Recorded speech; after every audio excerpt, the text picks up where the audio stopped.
Great Depression, a time of dislocation and despair, a stock market crash, ruinous deflation, collapse of production, soaring unemployment, a major social upheaval. The tragic results of a national failure to look ahead and anticipate the future. We've come a long way since then. We enjoy a booming economy, a skilled workforce, new capital investment, an increase in manufacturing jobs, all tangible symbols of national prosperity. And there is more to come. Today we stand on the threshold of an era that offers the possibility of virtually continuous economic growth, sufficient to make the dream of full employment a reality. The American economy, the greatest job creation machine the world has yet produced, is still alive and well.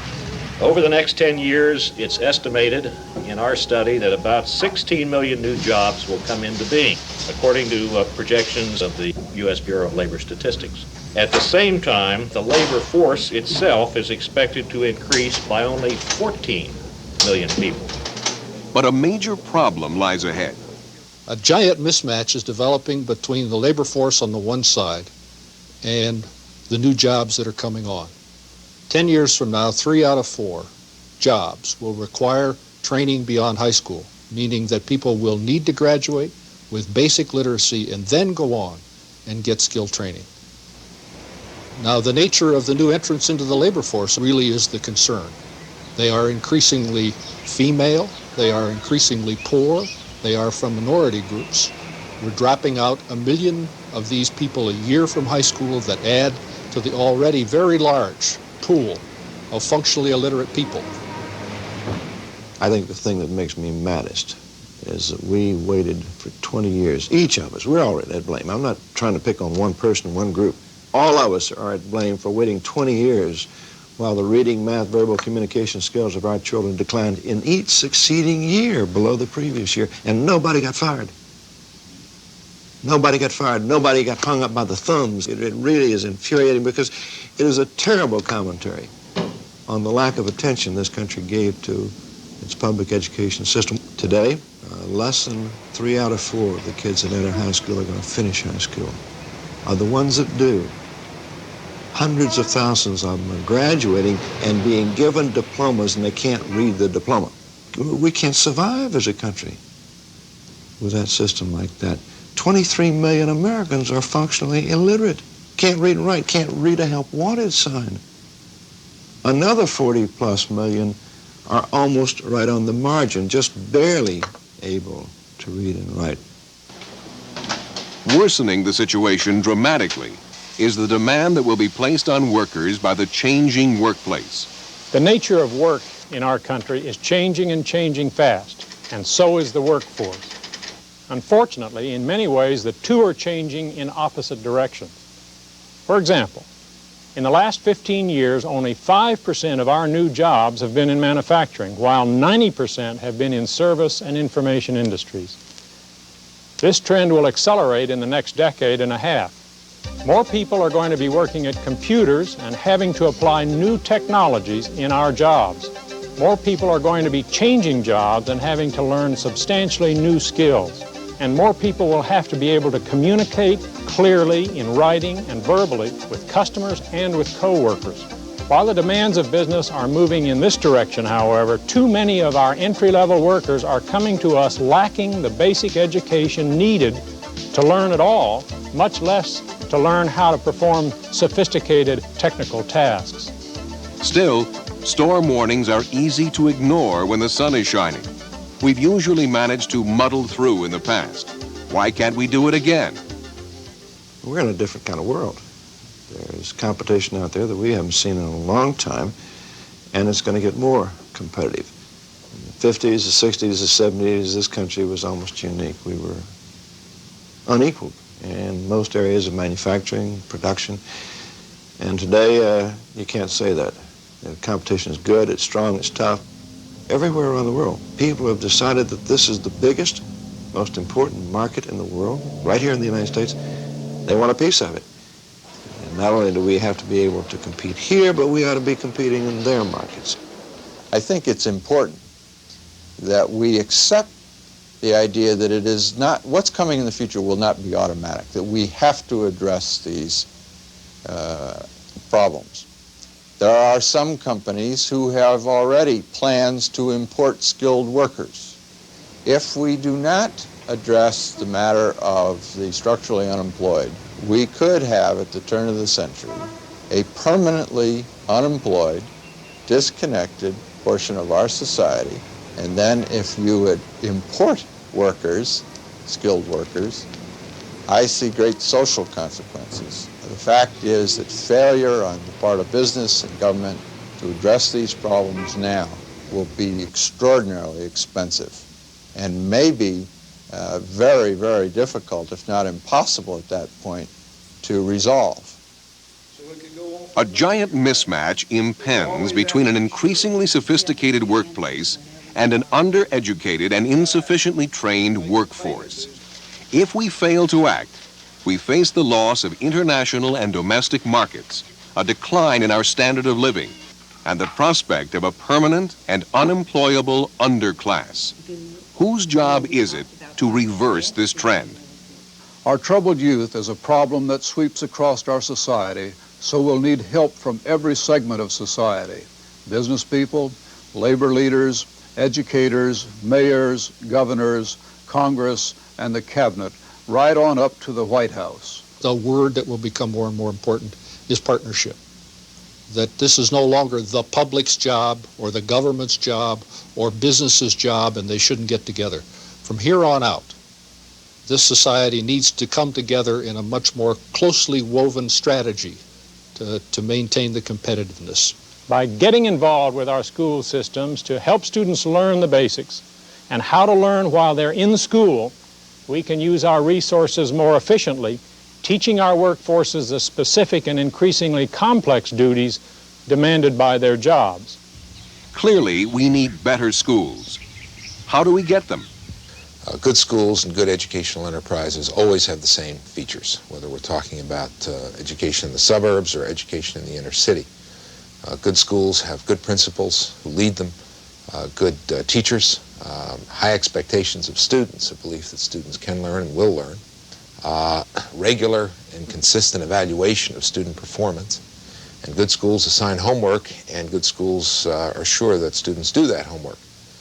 There's no great mystery about the dropout situation. The best preventive of the high school dropout is a good school and support at home, parental support, parental involvement. The minority community has a place in this effort, of course. Surely we have a role to play because this is a struggle that affects us all. Minority parents must do everything they can to keep the children in school and to reinstill respect for education, hard work, and family morality. The American people are very clear about this issue. When you ask the American people, what do you want the schools to do? The American people say two things, principally. Teach our children how to speak and write, read, count, think correctly. Second, help our children develop reliable standards of right and wrong. Does business have a role to play in educating and training our workforce? Business can play, I think, a major role in a lot of ways. One, individual business employees can lend assistance to schools, can offer their expertise, can tutor kids in the basic skills. Second, businesses can alert both teachers and students to the kinds of skills they're going to need to be able to succeed. Third, we see many businesses very generously donating time and equipment, training and the like for students so they can become more sophisticated earlier on. It's very clear as you look at education that education is the common business of us all.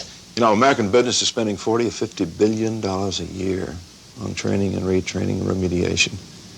That's a huge amount of money. What are we getting? Well, we're getting in our individual companies a better skilled workforce. But so much of that money is going to just reach a basic level of skill where business could take that same money and use it to constantly upgrade all the skills of all of its workforce to have a much more flexible, adaptable, productive workforce. And both the workers and the business would be better off. Business's job is to do, I think, two things. One, to insist on quality of performance in our communities, in our school and educational systems. And secondly, to back that up with a continuing education program in business. We've got to understand, in a world that's changing as fast as ours, education is a lifetime process. What role should government play in this new cooperative effort? Government, again, has an enormous responsibility, and it comes in several areas. Some of it's financial. The federal government, for example, provides about 6% of the education budget in the United States. State and local provide 94%. So most of that financial responsibility is at the local community level and the state level. Federal government also can prioritize. It can help even things out where people really don't have a chance because of some local circumstance where there's not enough support. We can insist on minimum standards. When we help somebody, we ought to say, you got to meet certain minimum criteria before you can receive support. In terms of the formal education system, states and communities have to have the primary responsibility. That's not only a constitutional requirement, it's a logical requirement. Parents in the community know much more about their school system and are much more involved in how to make it better than somebody in Washington. The changing makeup of tomorrow's workforce will require new thinking in areas beyond the schoolroom. We have to find better symmetries in how we utilize our population in America. We have to consider problems of child care because of the increasing numbers of women entering the workforce.